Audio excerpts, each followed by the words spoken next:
And the next question is, what does true justice look like? And have we ever received it in the United Kingdom? The panelists discussed in the back that the answer is very short. So I'm going to give any one of them the opportunity. We need not labour long, Minister. We need not labour. So I'm going to put that question straight out to yourselves in the audience. What does true justice look like, and have we ever received it in the United Kingdom? Sir? Good evening, family. Evening, sir. The African professor here. True justice looks like this. This is the truth. And I'm perhaps going to ask the panel if they should think it's a good idea to employ the stratagem of delegitimating the law, as Brother Twilight Bay intimated, that we have to attack the justice system, another brother, and use the tactic of the Campaign for Truth and Justice. No lawbreaker can be a law enforcer.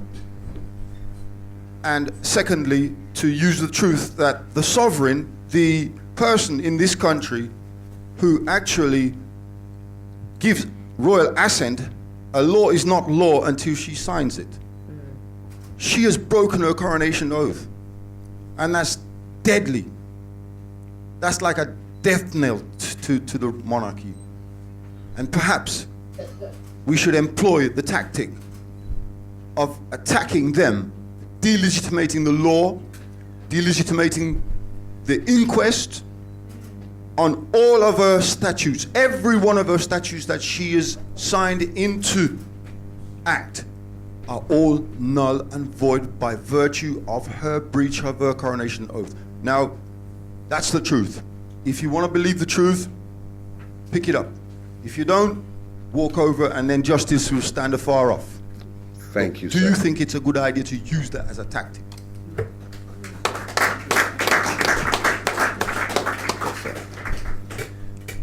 Well said, my brother. As somebody who, Ken was there with me, went into a court of law after being stopped and searched in a car where the person driving the car didn't have a tax disc, didn't have a number plate, because they were doing free man, yeah, or the free man situation, yeah.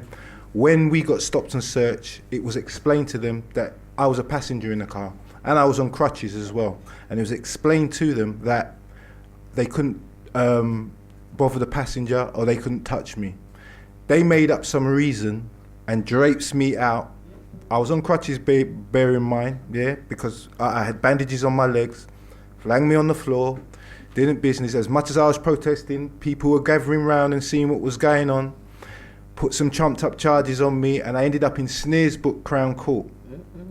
I didn't see any of the community coming to bat. I could count on one hand the people, and I went into the Crown Court and I did straw man, yeah? I had to turn around because straw man only really works in a court.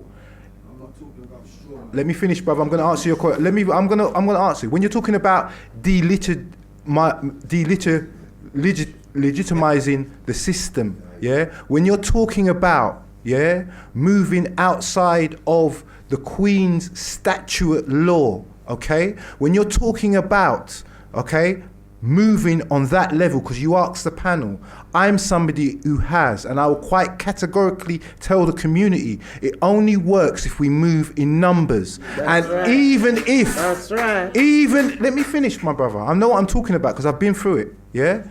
Even if we do not move in numbers, yeah, they can still ride roughshod over us. There is a man, a Caucasian man in Birkenhead, who right now is rotting in jail because he done what you're talking about. And what he has done has made them go and collect him, yeah? Pick him up. They haven't taken him to court. They haven't given him due process. They've flung him in jail. Why is this important? Because now they're going to do it bare-face. Yeah. Now we have secret courts. Yeah. I have a cousin in jail at the present time who wasn't who wasn't tried by judge and jury. The judge dismissed the jury and said they couldn't handle the case and made the decision by herself. You hear what I'm saying to you? Yeah? So when we do enact these things that we find out, they move the goalposts on us. Yes. Yeah? This is what we do. And what we don't do very well, my brother, yeah, is we don't follow up. Yeah? We may come one day. We may come 2 days. Lee knows. We may come when it's all in the news. Yeah? But when it's not all in the news, yeah, we say, oh, I've got to go to work. Oh, I've got to take the children to school. Oh, I've got to go shopping. Oh, I want to go to the park. That's the reality that we have at this present time, okay? So I would say to anybody, all right, who wants to go down the road that you are suggesting, if I can just finish, because I did listen to your answer. Yeah, we're gonna conclude on this question because we can't stay on a point and go back and forth. The road that Dr. Martin Luther King took, yeah, when he went down the road of civil disobedience, he had large numbers, yeah, and that enabled him to enforce change. As the brother aspect says, we have to learn from history, not make the same mistakes, but we are coming to that point where people are going to have to stand up and be counted and decide whether to be obedient to unjust laws. It's as simple as that. Are you going to follow unjust laws, or are you going to be prepared to be locked up and stand up and be counted for our children? That's where we're going. Thank you. Brother. I'm going to have to close on this. Thank you. We're going to have to move to the next question because we can't exhaust every question. We can do our best to just give some guidance, but we have to get through our agenda. Everybody all right? Yes. All right. So if we just move on very swiftly, the next question that I want to take up with you this evening is, how can we ensure the safety of our people in police custody? But just before we go into that, justice, the Honourable Louis Farrakhan teaches us, is a principle of fair dealing. And what we are saying when we are discussing injustice is we are not being dealt with fair. And we really have to ask ourselves, do we deserve fair treatment here in the United Kingdom? Yes. Some of you didn't answer. It's a Great question. If we deserve equal justice or to enjoy the principle of fair dealing, how many of us study the law? Brothers and sisters. Because the idea of evenings like this when we come together, it's not for the panel to always and consistently educate the masses as to what needs to take place, but it is for members of the community to take up independent study and research.